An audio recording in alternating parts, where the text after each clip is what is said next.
Okay, thank you, Dr. Belin.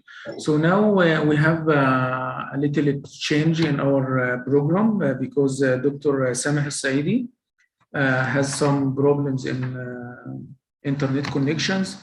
So fortunately, we will have our guest of honor, Dr. Malik Mazza, a little bit earlier, like 1 hour earlier. So Dr. Mazza will give you some hints about him.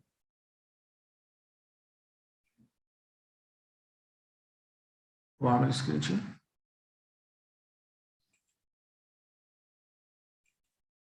So I just will introduce you Dr. Malik. Dr. Malik is a native Algerian and a permanent resident of South Africa since 1996. He is a joint staff member of ITHIMBA Lab, the national facility of the National Research Foundation of South Africa. He holds a prestigious United Nations Educational, Scientific and Cultural Organization, UNISA Africa Chair in Nanoscience and in Nanotechnology. He's a pioneer in South Africa and even all over the world of the field of nanoscience and nanotechnology. Dr. Malik, his research work has been cited more than 12,000 with H index of 65. That's really great. So Dr. Malik will give us a keynote talk about from indigenous knowledge of phytochemistry toward this nanotechnology. I really advise all of you to focus and to concentrate and to listen to Dr. Malik. So Dr. Malik, please share your screen.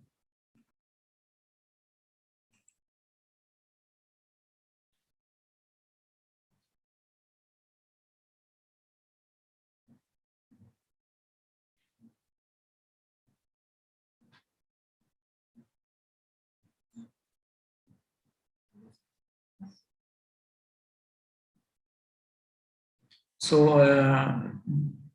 did you check your mic? I think I was unmuted. I was muted, sorry. Yeah, okay, you can start right now. Thank you. Dear Chair, Assalamu alaikum wa rahmatullah. I wish to express my gratitude first, colleagues, for the organizers for their kind invitation in associating us in this Biomed Egypt International Conference. And also I wish to express my gratitude to all the participants for taking of their time and giving us this honor to assist to the talk that I'm giving. The talk that I'm giving is titled, as it was mentioned by the chairperson, Professor Khalil. The title is From Indigenous Knowledge to Phytochemistry Towards Nanotechnology.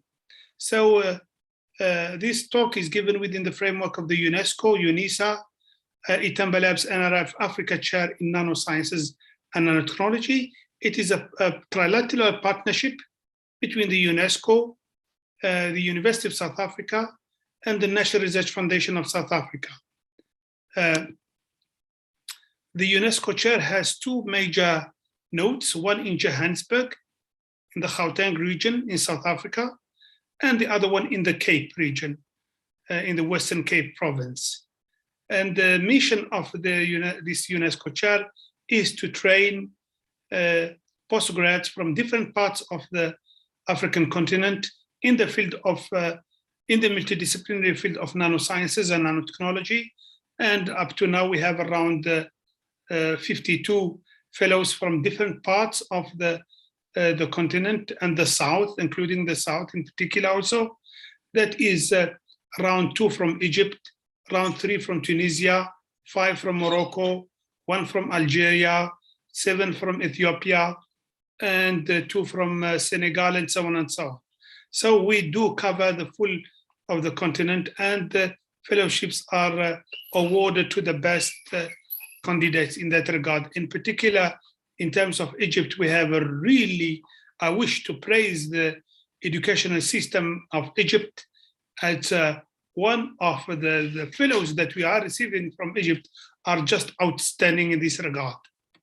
The outline of my talk, colleagues, if time allows, I would go swiftly on the background of the nano, then I will mention why nano is in Mother Nature, and give 3 typical examples on the nanoseria biosynthesized using Hoodia natural extract, and share with you how effective are these nanomaterials for cosmetics and antibacterial activity, as it was highlighted indirectly by the previous speaker, and showing that this kind of biosynthesized nanomaterials could be a potential solution to tackle the antibiotic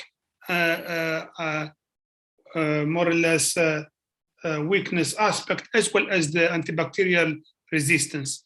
Then I would go to share with you how effective is the usage of the natural extract of a tea, a Southern African tea. It's called the rooibos tea, Aspalathus linearis, how we use its natural extract as an effective chelating agent to produce one of the most significantly strategic oxide, that is the europium oxide, for bioimaging or as a nanophosphor. Then I will go to the third case, where I would like to share with you how we use also the natural extract of an indigenous plant called buchu in southern of Africa, and share with you how we synthesize, how we can upscale and produce in a mass quantity green pigment. And then I would, it's not in the here, but if the time allows, I would like to share with you how effective is the natural extract from an Egyptian plant. It's called Tebaika, Hypaene tebaika, that is doom fruit. And I would like to share with you how effective that natural extracts from that Egyptian fruit. And hopefully I will conclude and share with you some trends. Colleagues and dear chair, if you allow me just to mention more or less this, to share with you this landmark, which speaks for itself, showing the investment in million US dollars in the field of nanosciences and nanotechnology since 2000. In effect, it started from 1992, but it starts small, driven mainly by USA, but straightforward around in one magnitude of years, the investment in nanosciences and nanotechnology had just rocketed. And as you can see, it is just increasing. And in 2020, in effect, China surpassed the USA and Europe in terms of investment in science and technology. And colleagues, I would like to highlight and to point out, these are investments in million US dollars, that we are more or less in the range of the billion. And this investment is not from one discipline, but it's multidisciplinary. From the Department of Energy, the Department of Environment, the Department of Health, and so on and so on. And this is proper to all the major actors, being China, US, Japan, Europe, and so on and so on. And Africa, it is at the bottom, certainly, but the investment is not as high compared to the advanced nations, but it is not zero. There is definitely, how can I say, hope. And those who are driving this are Egypt and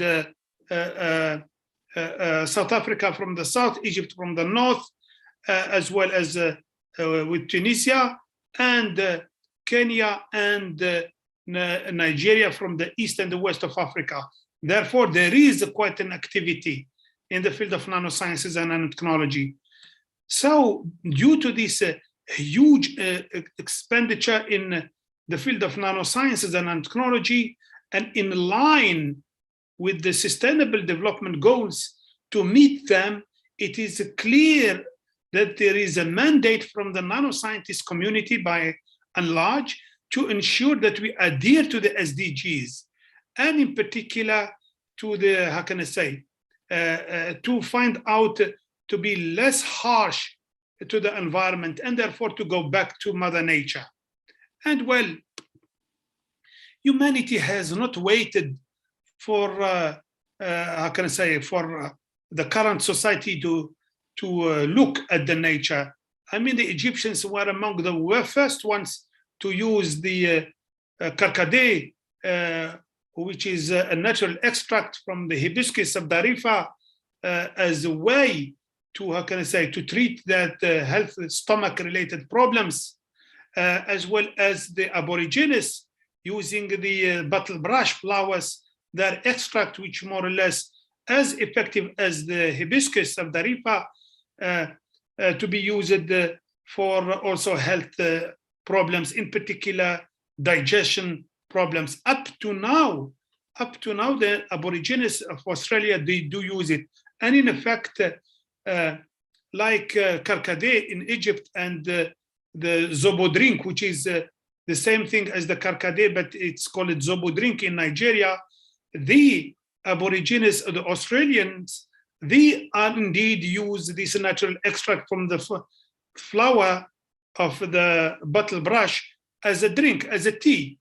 So it are the same thing in the southern hemisphere by the Bushmen or the Khoisan, who are the first settlers of the African or the southern African part of the continent. And they use what we call a buchu tea and the rooibos tea, who are very well known for their very effective health positive aspect. So I will share with you some of the usage of the natural extract of the buchu and the rooibos tea, because we are in South Africa, and hopefully, if time allows, I will share with you with what can be done, what how can I say, outstanding nanomaterials can be biosynthesized using the hibiscus sabdarifa and the bottle brush here. But again, colleagues, I would just like to remind ourselves that almost 60% of commercially available drugs are based on molecules derived from natural sources. And well, artemisinin, paclitaxel, quinine, and so on, just to name some. And therefore, instead to use, how can I say, to limit our interest from both scientific and R&D translation to natural phyto compounds just for design of drugs or and so on, it could be of an importance to try to use these natural extracts or other photoactive compounds as an effective chelating agent. And colleagues, yes, as St. Thomas, we believe what we see, it does work indeed, as you will see. And currently, there is a hot topic of green nanochemistry. A part of it within the green nanochemistry so far, the biosynthesis is a major hot topic growing extremely very fast in that regard. And it's natural to liaise or more or less to bind nanoscience, nanomaterials to health aspect. Well, the simple reason is that the nanomaterials are built from bottom up or top down, but generally speaking now with the molecular recognition and so on, it's from bottom up. Such as the DNA. The DNA goes from bottom up, and the DNA is the bricklets of any material so far, any living species. And the size that is also in terms of size, the size of the nanomaterials are from more or less around 1 nanometer to up to 100 nanometer. And well, if you take the basal dimension of, or more or less the diameter of one branch of the DNA, one strand, it is around 2.5 to 225 nanometers. That is the size of nanoparticles. And if you multiply that by 10 to reach, how can I say, that is still the size of nano material. And therefore, it is natural to, how can I say, to liaise nanosciences and nanotechnology to life sciences. And in effect, yes, it is correct. If the nano sciences and nanotechnology was born from the physics community and spread rapidly to engineering, to chemistry, and to computational, its natural place was, in terms of applications, was the life sciences. It is in the life sciences, it's in the biomedical and the clinical medicine and the infectious disease that the nano take place. There indeed there was an investment. It was the field of the health who pushed up, really pushed up investment in the field of nanosciences and nanotechnology. And well, it is just natural that colleagues, that in terms of efficiency, nanomaterials are efficient. Why? For the simple reason, Mother Nature has not waited for us to use nanoscale systems to minimize the energy and to have a fantastic and outstanding functionality so far, yet with the minimum of energy input. What is the basic of any living species, if not the bacteria? If one, and I think, what's his name? Dr. Ahmed Barhoum from Helwan University this morning has pointed to nano in Mother Nature. I will not go through all the details, but the point is, if I have to single out, the major one is the magnetostatic bacteria. The magnetostatic bacteria in the North Pole, it goes up, it swims perpendicular to the Earth. In the South Pole, it swims perpendicular to the Earth, while in the equator, it swims parallel to the Earth. The same thing from the west part. Why? For the simple reason that magnetostatic bacteria uses a necklace of magnetic nanoparticles that are fabricated by the magnetostatic bacteria itself inside. It's a biofactory, bio-nanofactory, and these plots are magnetic and they orient themselves according to the magnetic field of Earth. So, as you can see, colleagues, in the case of the bacteria, they do produce different nanoparticles which do possess, according to the acidity and so on, the pH, they do produce different plots, magnetic plots inside of them, different shapes and different sizes, but they orient themselves according to the magnetic field. And it's only yet the bacteria, it's millions of years which have that have been existing since, but it's only in 2005 Doubles and Spirito in the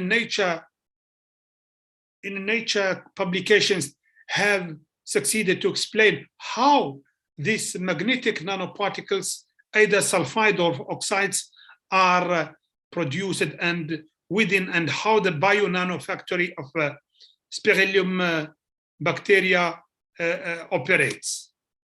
The same thing, colleagues, in the photosynthesis, we are well aware that, how can I say, the photosynthesis in a leaf is just outstanding, and it is not limited only to the chlorophyll, but also to the structure of the grani and the thylakoids, which are covered by the chlorophyll, but the thylakoids and the grani are in their basal dimension, they are nanometric, less than 10 nanometer in size.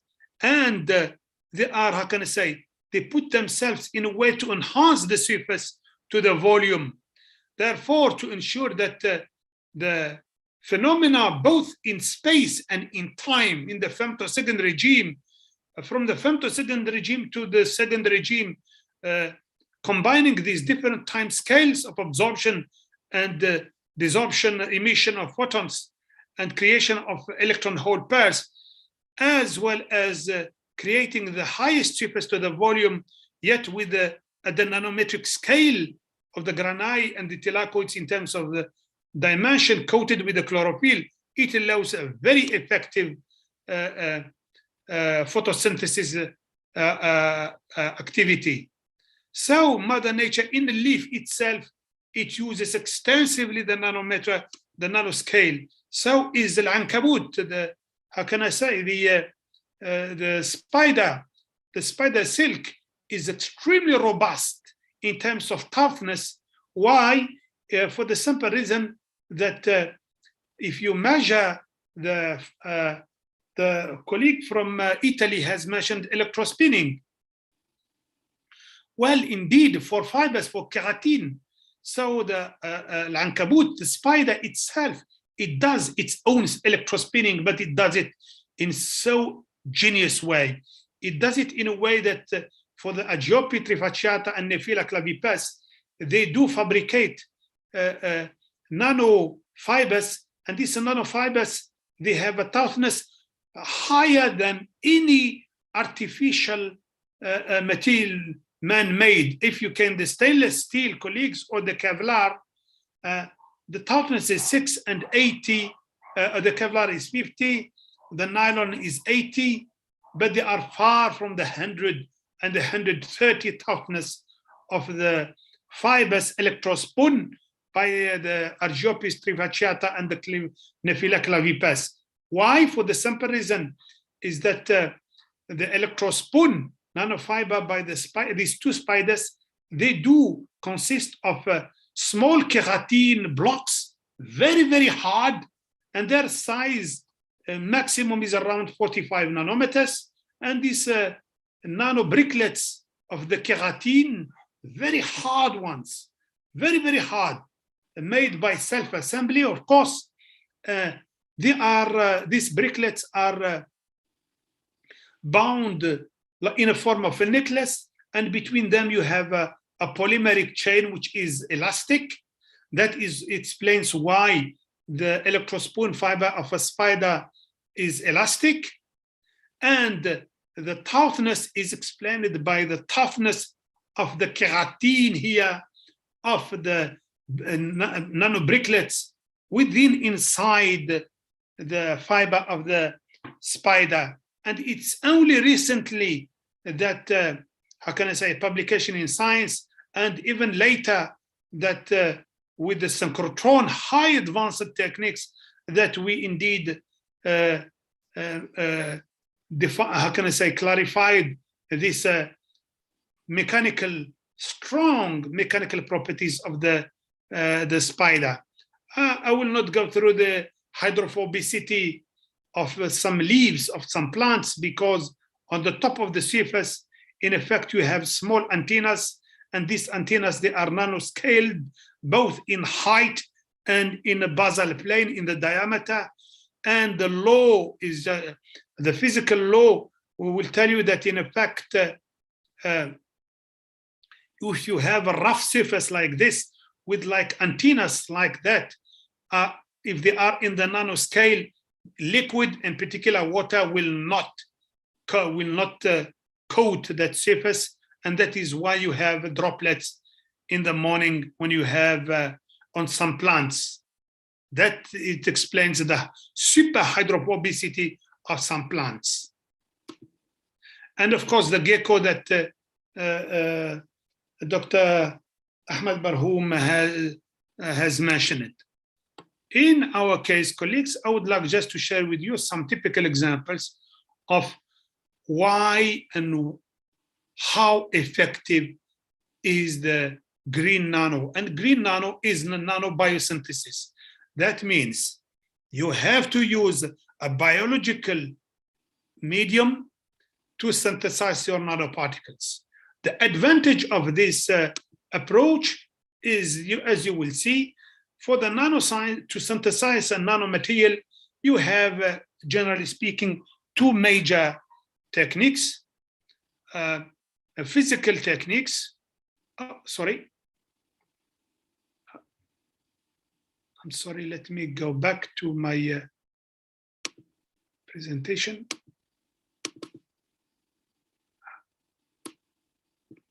Sorry, colleagues.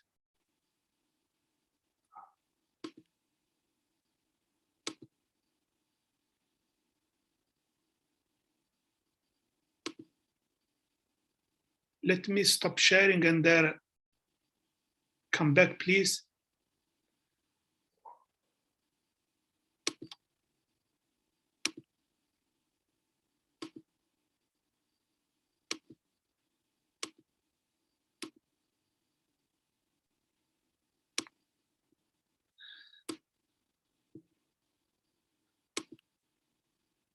Sorry, colleagues, I think I faced a problem here. Stop sharing.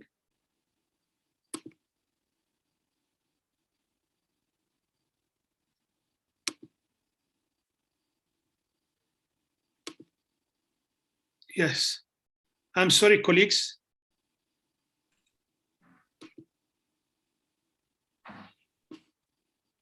I do apologize, colleagues. No problem, Dr. Malik. You just full screen, please. Yes.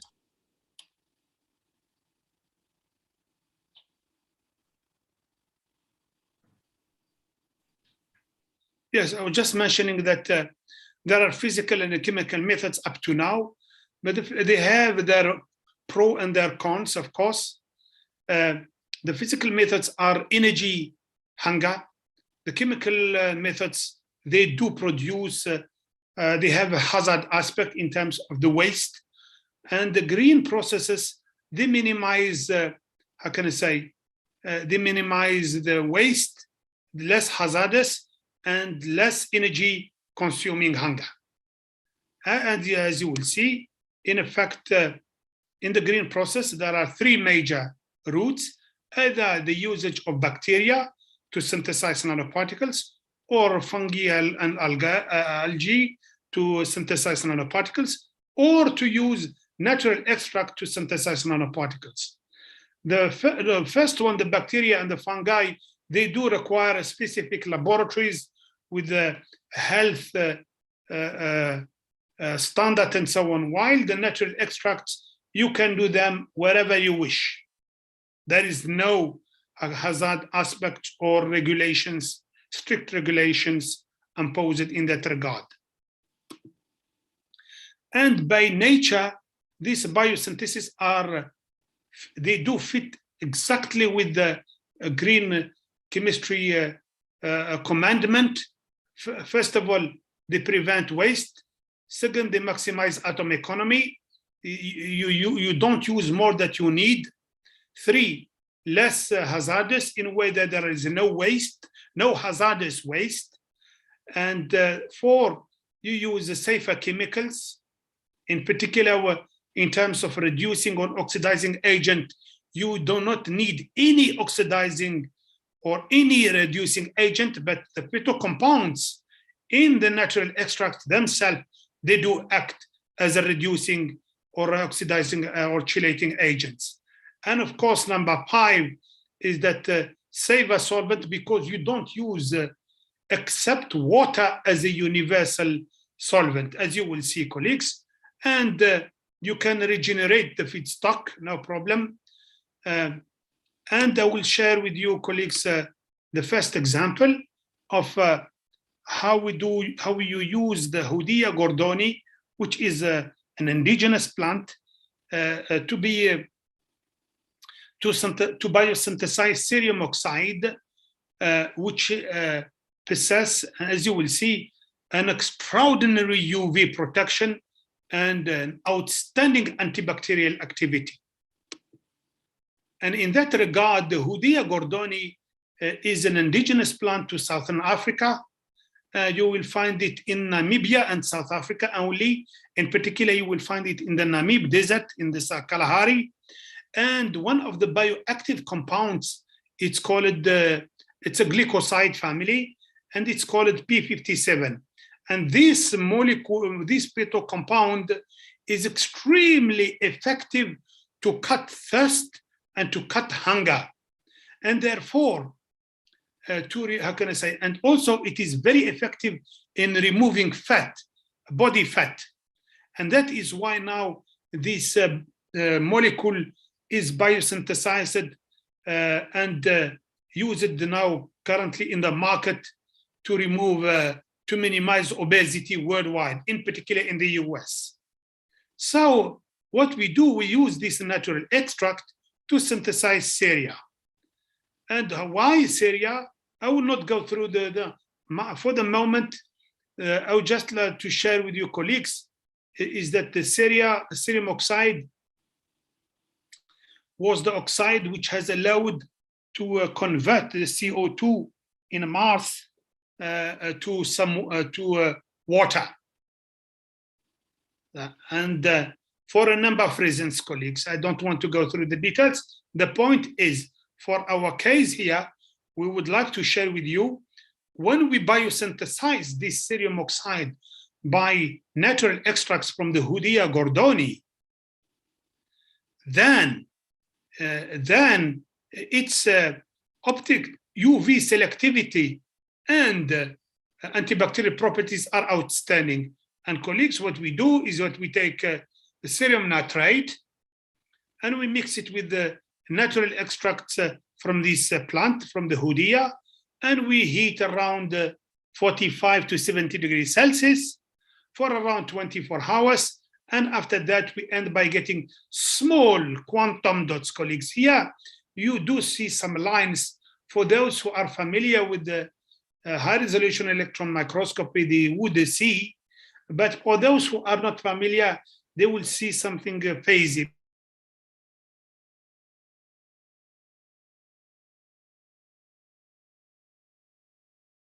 Small nanoparticles, indeed they are amorphous, and here the scale is 2 nanometers, colleagues. If you go to a higher temperature and a higher concentration, you get highly crystalline, extremely highly crystalline nanoparticles with a size less than 100 nanometers, of course, but highly crystalline, that you would not expect to have such a high degree of crystallinity with the, how can I say, with a natural extract, but it is the case. And colleagues, also you do elemental analysis, you will find out that there is no contamination, or if there is a minute contamination. And when you go and run all the different techniques, being it Raman, being it FTIR, being it XRD, you will find out that your nanoparticles are pure cerium oxide, a fluoride type structure. And when you go further,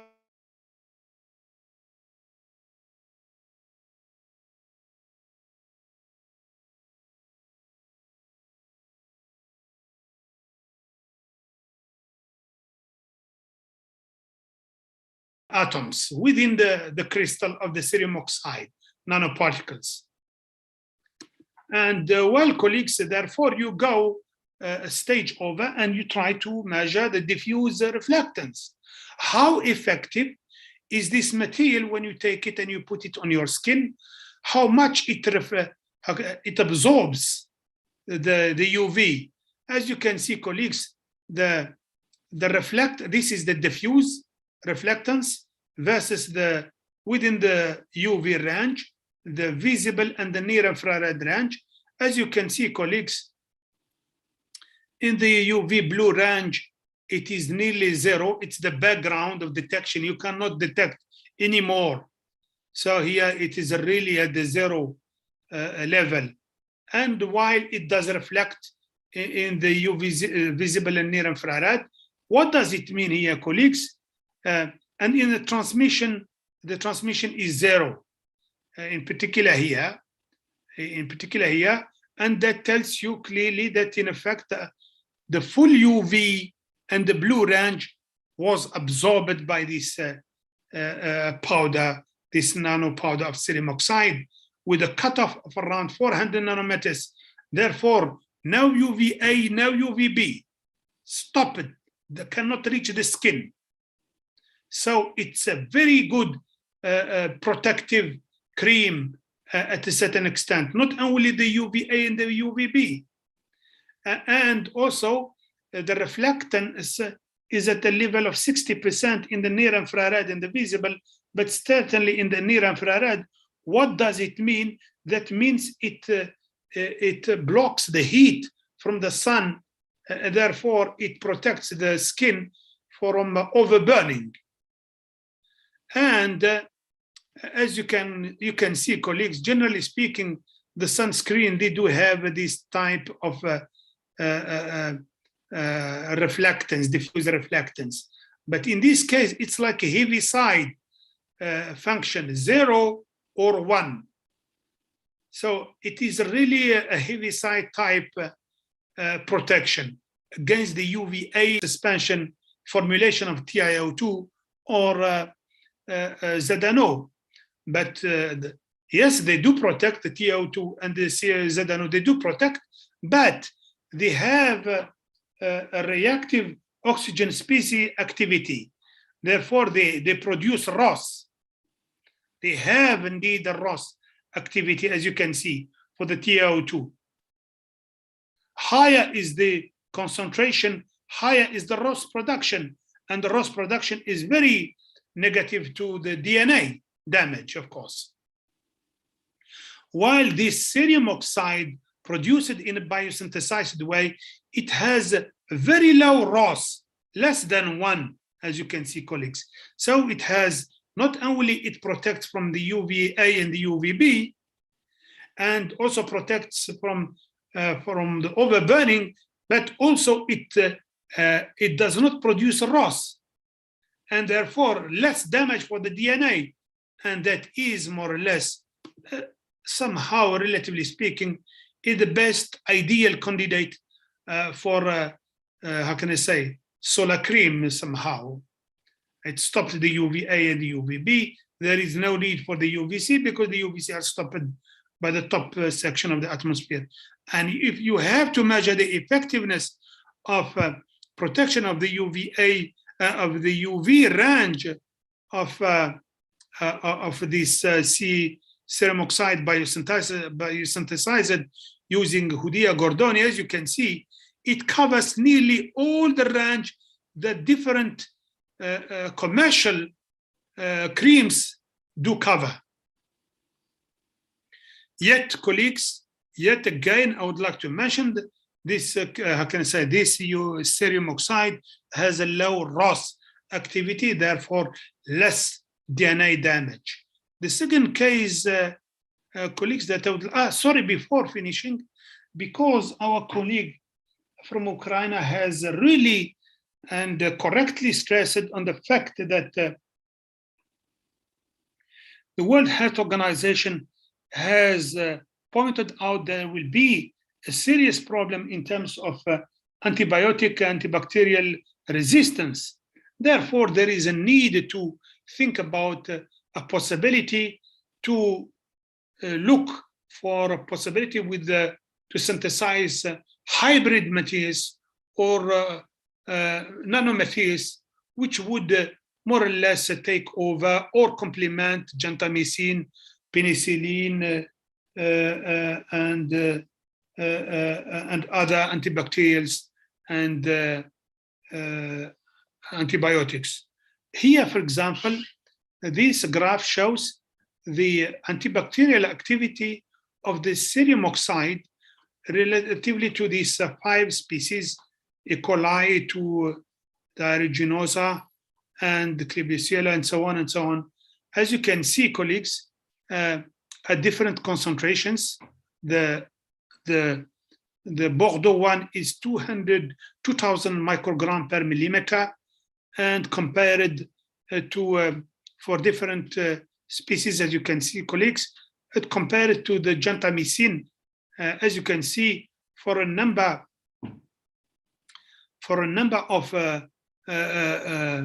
cases, these nanoparticles are as effective as the gentamicin, the standard one, for specific concentrations, which are more or less around 1,000, between 500 to 1,000 microgram per milliliter. So it shows that this type of nano-oxides are very effective against a number of bacterial species. And that takes me to the second case, colleagues, is the usage of the europium oxide for bioimaging or for nanophosphors. Colleagues, the europium oxide is the red bioimaging compound by excellence because it has a high red emission, indeed. And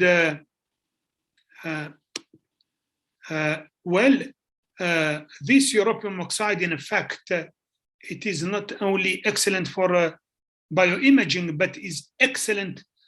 It is not excellent, but is a must for any laptop, any cell phone, any flat screen, and any halogen lamp that we are using at home or in our offices. And therefore, up to now, these oxides are formulated by a very, very toxic, extremely toxic methodologies. That is why China has the monopoly. That's why Europe and the USA has left the europium, the rare earth oxide manufacturing in general. But here, colleagues, we share with you a possibility to synthesize europium oxide, both for phosphorus or for bioimaging in the health sector by a green nanochemistry.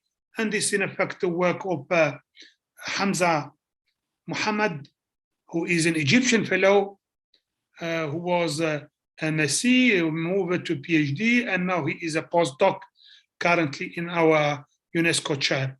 And for such colleagues, what we use europium acetate that we mix with the natural extract from the rooibos tea. This is, as I mentioned to you, is a traditional tea in the Southern Hemisphere that is was used by the Khoisan in the past, and very effective health problems in stomach digestion and so on and so on.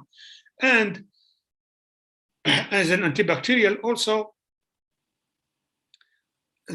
if you take the natural extract of this, you mix it with the europium acetate that you heat a little bit, around 45 to 70 degrees Celsius, and you leave, you end by getting, there will be a reaction between some of the phytocompounds and the europium nitrate, acetate, that they will chelate, and therefore giving birth to small nanoparticles. As you can see, this is the scale of 5 nanometers, and they are very, very small, as you can see here, colleagues, and they are polycrystalline somehow, but they are very small.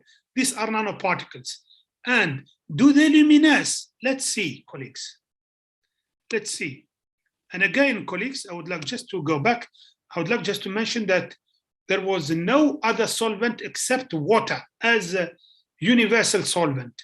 And for such colleagues, here we go through the armada, we go to the electron microscopy, the electron elemental analysis, the crystallographic analysis, XRD, Raman, XPS, and so on, and all points to the fact that it is europium 203, and the europium is at with a valence 3+.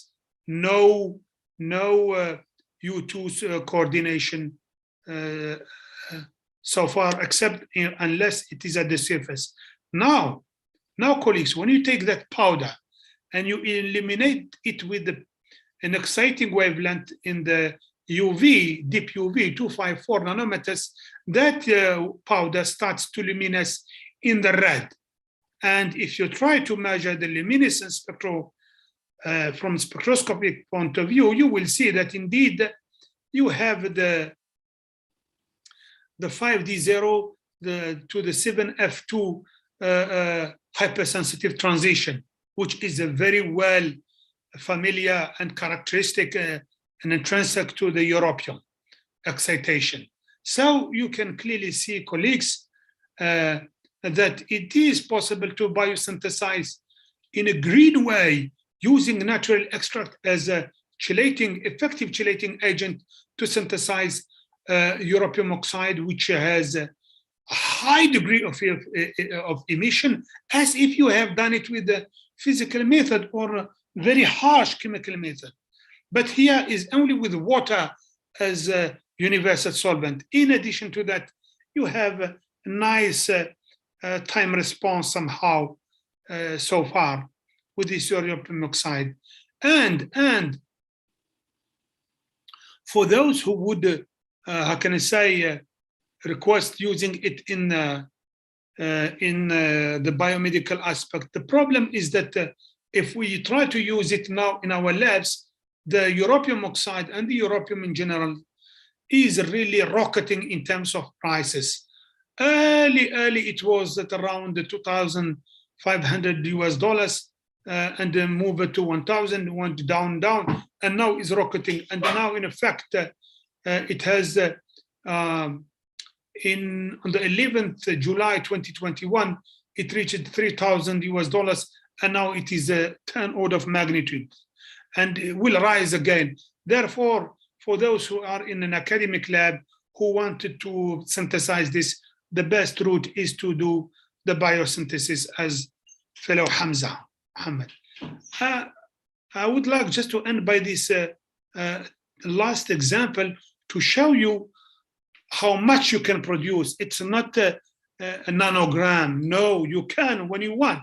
When you optimize the condition, you can produce a large amount for mass production so far. But in addition to that, I would like to share with your colleagues how excellent and significant is the quality of the crystals that can be obtained by biosynthesis, because it's a mild process. It's like a self-assembly type as in any natural system. And here in this case, we use this tea, which is called the buchu drink, that we its Latin term is Agatosma betulina. Of course, major active phytocompounds are these ones. And if we use that plus chromium nitrate, and we with the extract of Agatosma betulina plus a heat around 45 to around 70, 90, you end, sorry, colleagues.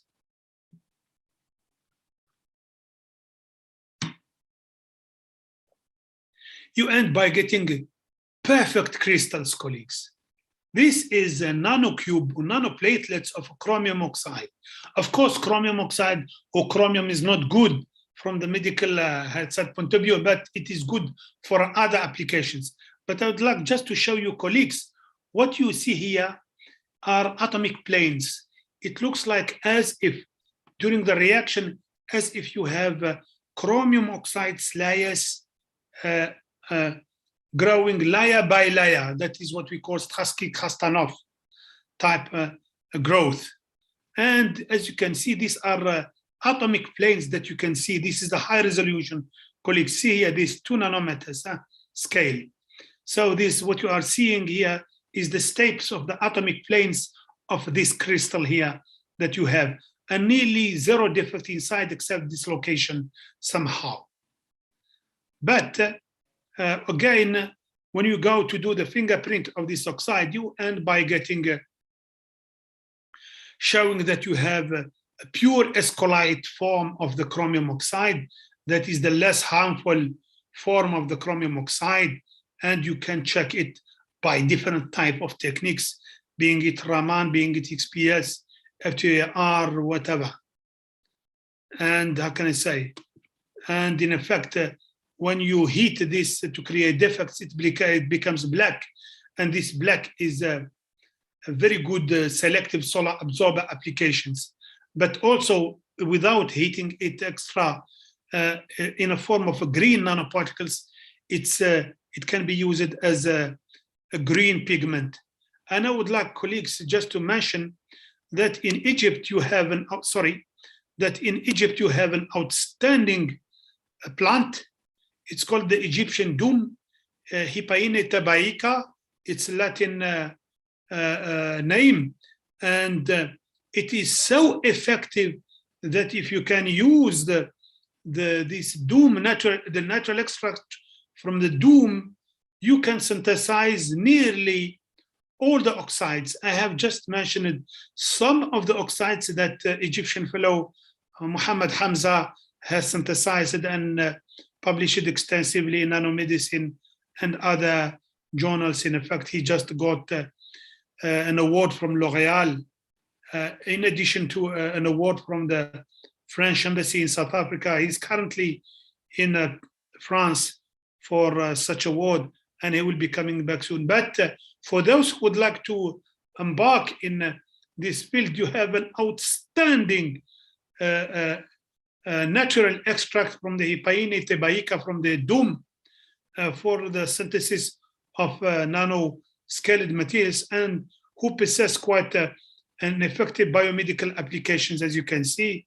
And I wish just, dear Chair, to finish by this slide, just to inform the community that by 2022, January, inshallah, God willing, we will be publishing the first volume in February. We will be launching in January Nano Horizon.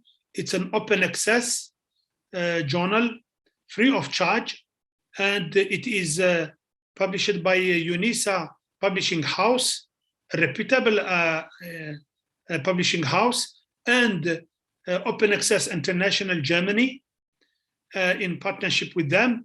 And the chair of the international editorial board of this journal is Nobel laureate Jean-Marie Lannes, a famous chemist for molecular recognition and self-assembly. And by that, I hope that, sorry, I would just mention that Amal Kasri, Dr. Amal Kasri is also a member of the editorial board of the International Advisory Board. And hopefully we will be having, we will welcome publications from Egypt. We know that Egypt is extremely robust, very, very active in the field of nanosciences and nanotechnology. We welcome such a contribution from Egypt. And I wish to thank you, colleagues, mentioning that in effect, as I mentioned, the work that I have shared with you, Hamza is not here, unfortunately, but quite a number of fellows from Egypt and quite a number of colleagues from different parts of the African continent, as you can see. And I thank you for your time. Thank you so much to you, dear Chair. Okay. Thank you, Dr. Malik, for such amazing lectures that covered everything regarding phytochemistry with nanotechnology. I think all of us has really got a lot of information about such a topic. So Dr. Khairia has a short questions because unfortunately we are short on time, so she can ask you and then we will have a short break. Please.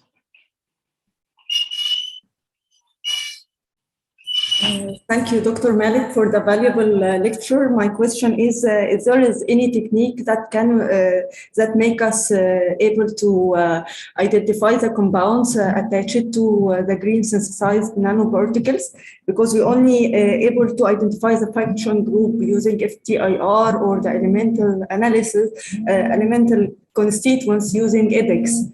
And my second question is about the size distribution of the nanoparticles in aqueous solution. We determine it using dynamic light scattering.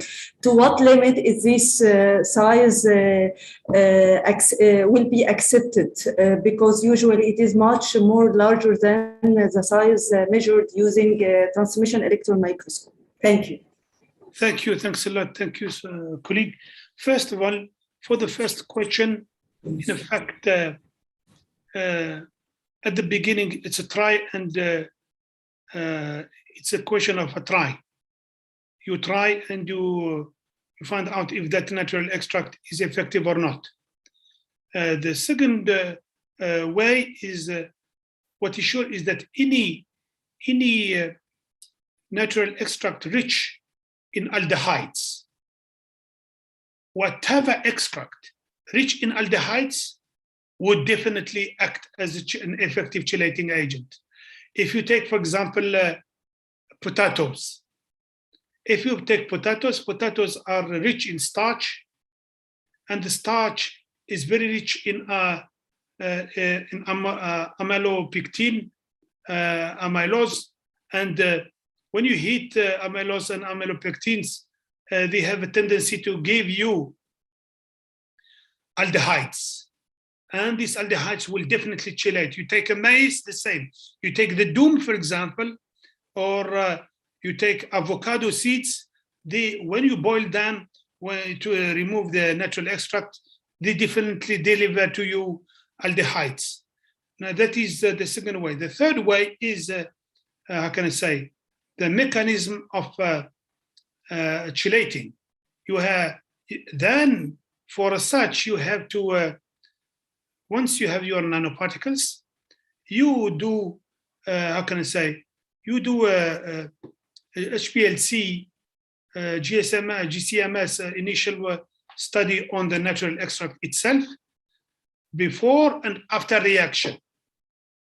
And then you will identify what are the phytochemical compounds which have reacted.